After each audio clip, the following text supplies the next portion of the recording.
There are a number of different areas that Tai Chi works in, or works on rather, in the healing area.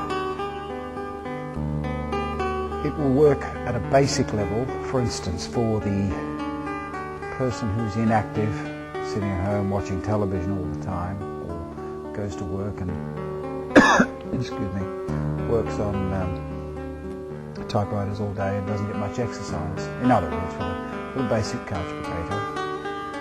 It'll work for those people in that it gives you your whole body a necessary workout every day. If you do it twice, you're getting it twice a day.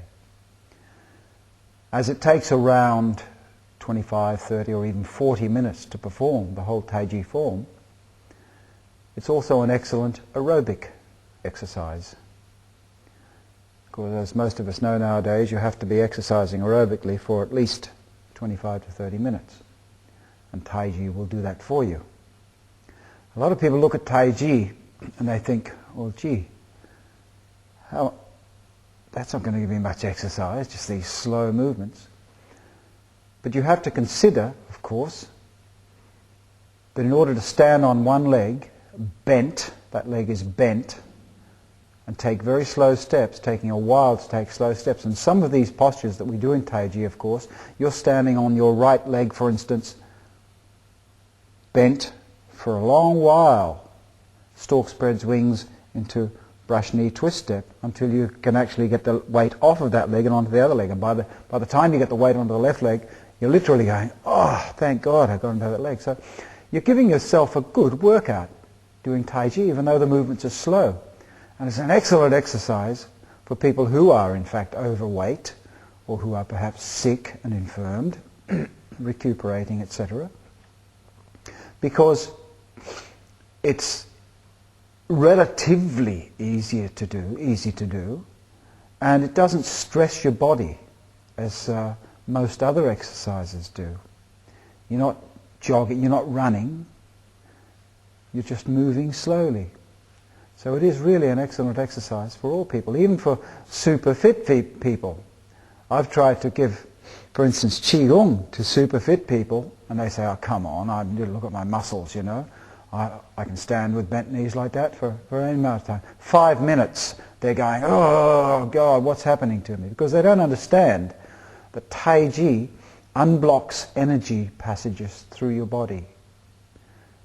And in doing so, it causes you to shake. And it literally gives every muscle in your body an excellent workout. I've had doctors test my heart rate and all my vital signs before and after I've practiced Tai Chi. And every one of them have always said that Tai Chi is one of the best aerobic exercises that they've ever seen. I've had super fit people come to me and they've been exercising all the wrong way and their body is really, really tense. Really tense shoulders, tense arms, tense legs, tense neck, and they're getting headaches and they're getting all sorts of things because they've been exercising tensely. And so when we first start them on Tai Chi, they find it very difficult because they're just not used to relaxing. However, once they start to relax, the headaches go away, but they're still getting a workout. The beauty of it is that you can then take what you learn in your Tai Chi, the way of moving, the Tai Chi way of moving, you can take that back into your own exercise regime or own sport, for instance. A lot of people come to me and they say, well, what about weightlifting? I'm into weightlifting and bodybuilding and so on. I say, well, okay. I used to do it myself professionally when I was younger. I say, well, okay, that's okay, but as long as you learn to use only the right muscles for the right job, rather than tensing your whole body up when you're doing bench press, for instance. You've really got to think to yourself, do it in the Tai Chi way, and think, okay, I'm going to relax all the extraneous muscles and only use the right muscles for the right job. And therefore you alleviate that tension, you won't get sick, you won't get headaches. So that's how it works on a purely physical level. It's a really good exercise for anyone, even children, to practice. With children, however, it's always best, I find, because they're yang, and they naturally yang, of course, and they want to do things, they want to see results straight away, etc. I always teach children, apart from my own kids have learnt from babies, and so Tai Chi is just something that people do. It's not an added thing that they have to go and learn. It's just part of their lives. But with other kids, I tend to take them I give them some of the more kung fu-y type of move, like the the small sand sao, for instance, to start with, as well as the form. And I say, well, okay, I'll give you these good, strong, fast exercises, as long as you do the slow ones as well, because their concentration span isn't that fantastic when they're kids. So this is natural. So it's good for everyone. It's an excellent exercise for everyone. There is another area of Tai Chi healing, and this is the main one that we look at, however. Tai Chi it's a very sophisticated healing art.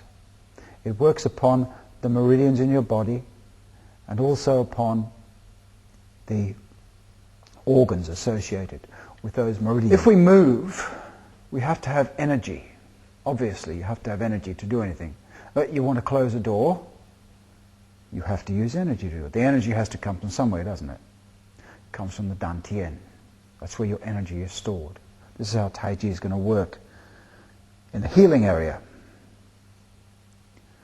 Now, the Chinese knew about this, and they knew that energy had to come from somewhere. It just doesn't go and go throughout your body.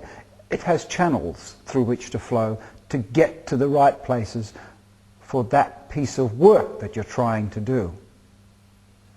So being a feudal nation, the Chinese invented a healing art based upon their martial arts.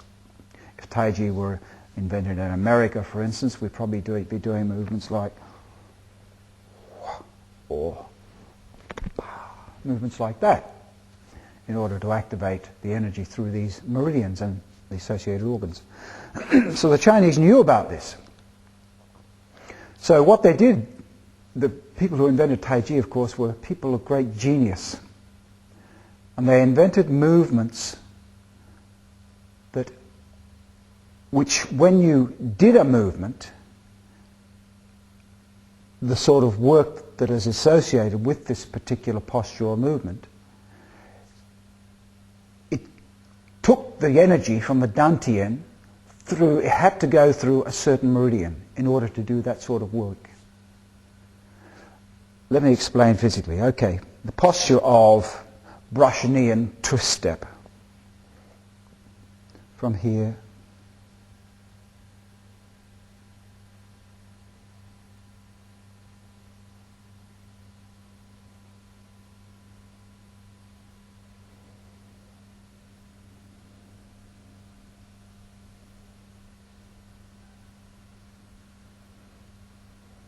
that posture. So the Chinese worked out that the application, the martial application associated with that particular movement sent the energy through the heart meridian, whereby healing the heart. So in order to do this amount of work, what you're doing here is slamming down on someone's arm, punching in here, slamming them in the throat. That's to hold the ball, see? You don't have to think when you're doing the form, do this to him. You only have to be told the basic applications once, and then your subconscious brain, it goes into your subconscious brain, of course, and every time you do the form, that's where the energies are going to go, because subconsciously you will be doing that application every time. You must remember, of course, the brain, the subconscious brain, does not know the difference between real and imaginary. This is scientific fact. For instance, you think to yourself, cutting a lemon, pouring the juice into your mouth, what happens? All the saliva forms in your mouth, doesn't it? There's no lemon there. So your brain hasn't known that you're imagining it. So every time you go through a Tai Chi form, subconsciously we're imagining this posture. And that's another area of Tai Chi, of course. You're doing the fighting art all the time, subconsciously. So when you do your Tai Chi form, you might be doing this, doing that to him subconsciously 20 times during the form. So you're actually fighting someone subconsciously, and you don't have to become angry or aggressive or anything. But you're learning self-defense. Even just doing the Tai Chi form, you're learning self-defense. All of the right chemicals are produced in your body to get that self-defense application working. So you're actually losing weight doing a slow-moving Tai Chi form for 25 or 30 minutes. Or if you're too skinny, Tai Chi actually brings you up a little to balance it out. So Tai Chi is a balancing exercise. Anyway, getting back to the healing art.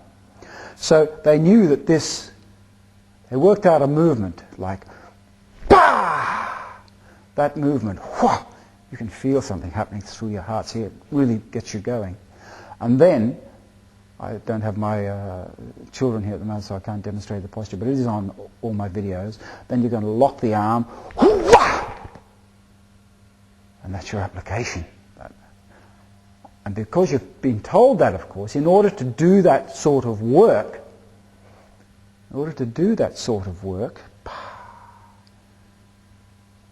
the energy has to come from the Dantian, to come out of the Laogong point, pericardium 8. It has to be routed through your heart meridian. So that particular posture is actually working upon your heart.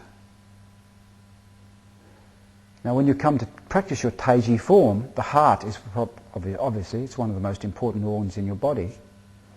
So you might be doing your Tai Chi form at this speed, which is sort of a normal speed to get it done in 25 to 30 minutes. When you get to the brush knee twist steps, however, you get to here and then you'll slow down to half pace, which makes it very difficult, especially for the beginner.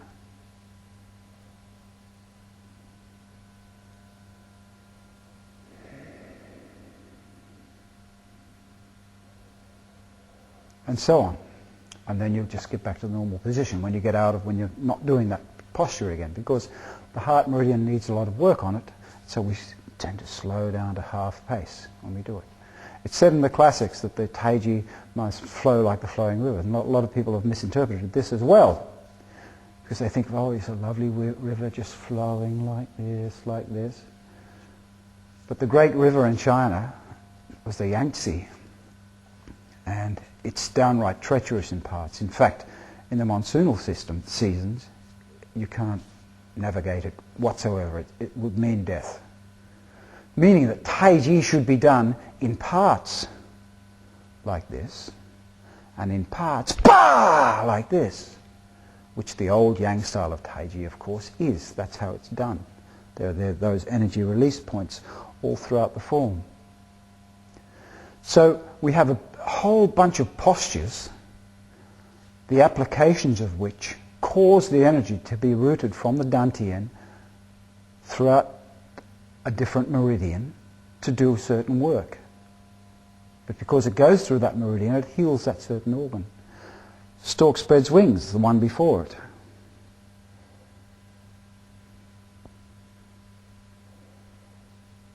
In order to do that sort of work, you see,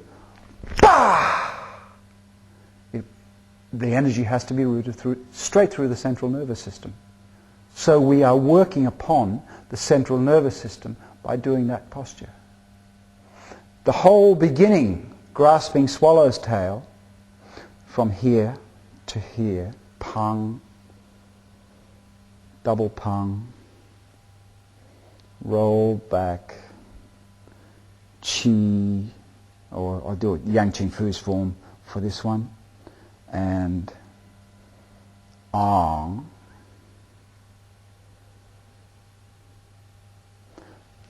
That group of postures works upon the colon.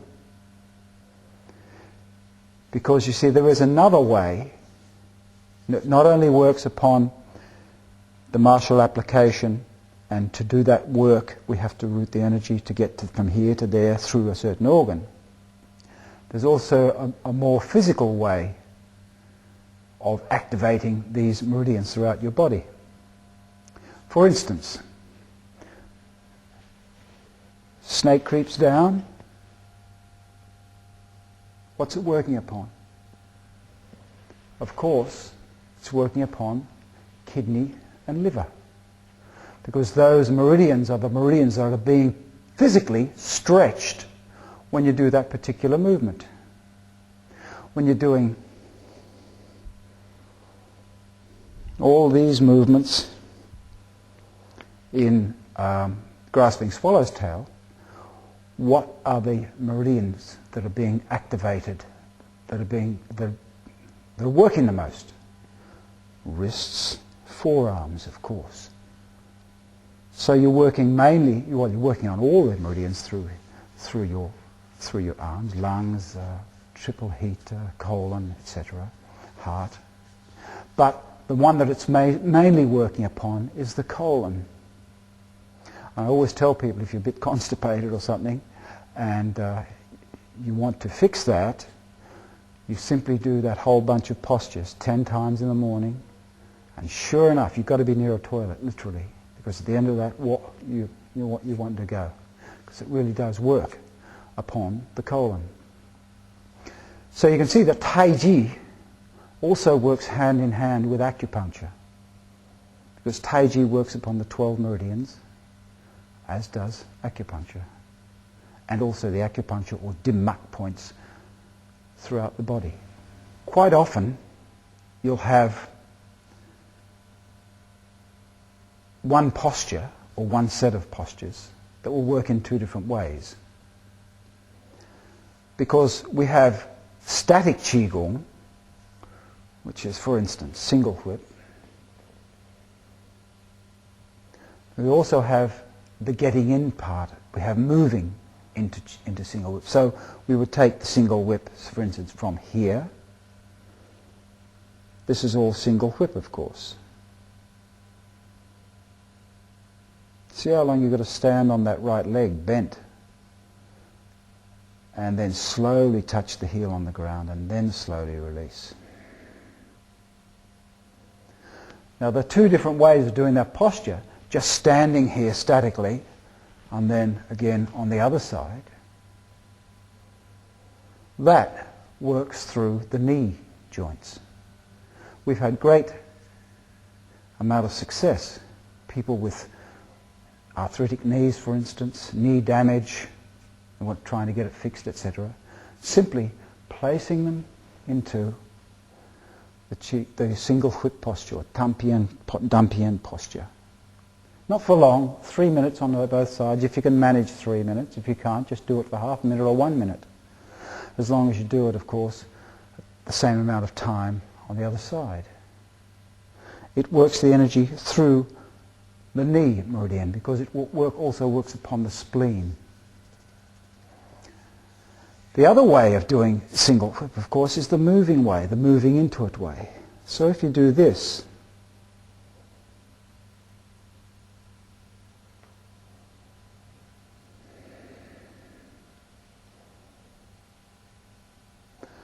then you don't just stop and then start again. You just work, move into it again, just into that posture, in keeping with the Tai Chi movements. Don't just go, okay.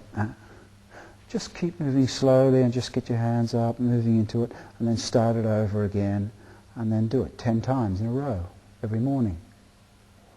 And that will have an amazing effect on your digestion. If you're having trouble with digesting your food, etc., not enough power in there, not enough qi or jing in your digestive organs, in the middle heating area of it's called in Tai Chi, it's called the middle heating area of your body, then that moving into single whip, then holding it for just a few seconds at the end, then doing it again, will really help your digestion, for instance. Another group of postures which works wonders for the stomach, the whole stomach area, and what the stomach has to do for you, of course, the initial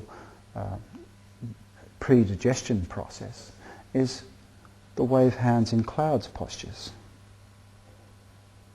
But you must do it absolutely correctly. You can't just go like this, then pick up your right heel, making it easy for yourself. As I've always said, Tai Chi is difficult, and it's difficult for a reason. So when you're doing wave hands like clouds, for instance, heel and toe pick up together and step out double shoulder width. Now, Watch the right foot. Heel and toe together. It's difficult. And as soon as you do that, you really start to feel that Tai Chi is actually working upon the whole stomach area. The stomach actually has to pull up to pull the foot off the ground, heel and toe together. So it's not only a physical thing of working on the stomach, it's also a meridian and energy thing, working upon your stomach meridian. That's quite an amazing exercise, just to do that whole exercise. In fact, wave hands like clouds is the only set of postures in the whole form that you can change the length of. So if I'm feeling, the stomach needs a bit of work today, I might get into it. I might be doing the form. I might decide to go around in a circle, for instance. So I'm getting a whole bunch of wave hands like clouds postures done because my stomach needs it. By the way, your hips stay to the front and your waist turns. You're getting twisting energy as well.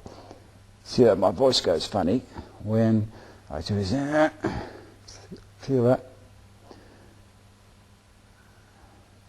And then I might continue another couple of steps to the left and then come out of it and into the single whip and so on. But you must do it correctly. Turning your waist, see how the hips are onto the front here. It's only the waist that's turning. That's also a part of the healing of this group of postures. So that's how Tai Chi will work for you in the healing area. That's the Chinese way of healing using Tai Chi and why it works. It works in a number of different areas and it works very, very well. I've tested myself. I have a couple of inherited diseases, which is good because I can now scientifically test out my Tai Chi, and I've done it many times, making myself very sick, by the way, sometimes, and then using Tai Chi to fix myself, and it's worked every time. Because I truly believe that Tai Chi can heal your body. However, as I've said many, many times, Tai Chi won't heal you alone if you keep banging your head against the brick wall. You know, you've got to change your diet.